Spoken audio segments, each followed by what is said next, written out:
Saksihan ang mga aktibong aksyon at pakikilahok sa iba't ibang aktibidad ni Police Colonel Felipe B. Maragon, Provincial Director, Rizal Police Provincial Office, simula December 4 hanggang December 9, 2024.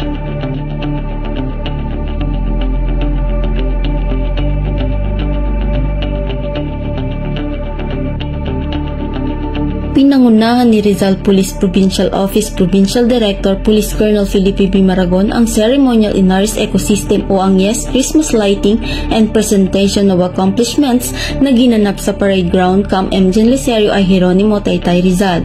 Ang nasabing programa ay pinaunlakan ni Honorable Rizal Governor Nina Richie A. Inares na nagsilbing guest of honor and speaker at sinimula ng pagsisindi ng mga magagandang ilaw na sumisimbolo sa pag-asa, kagalakan at diwa ng pagbibigay.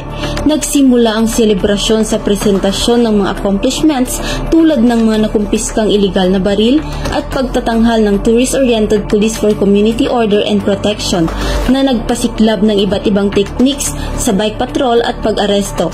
Kasunod na nga ng nasabing aktibidad ay ang nakamamanghang pagbubukas ng mga ilaw sa YES Christmas Tree na nagbigay liwanag sa gabi na nagpapakita sa dedikasyon ng Rizal PPO sa pagpapalaganap ng kasiyahan kasama ang mga Rizalenyo.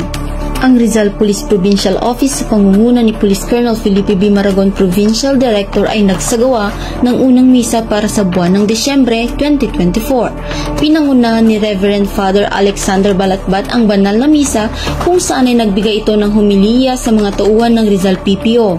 Ang unang biyernes ng buwan ay mahalagang tradisyon para sa kultura ng mga Katoliko, isang pagkakataon para maglaan ng oras sa panalangin at pagsisimba bilang pag-alala at pasasalamat sa mga biyayang ibinibigay ng Diyos.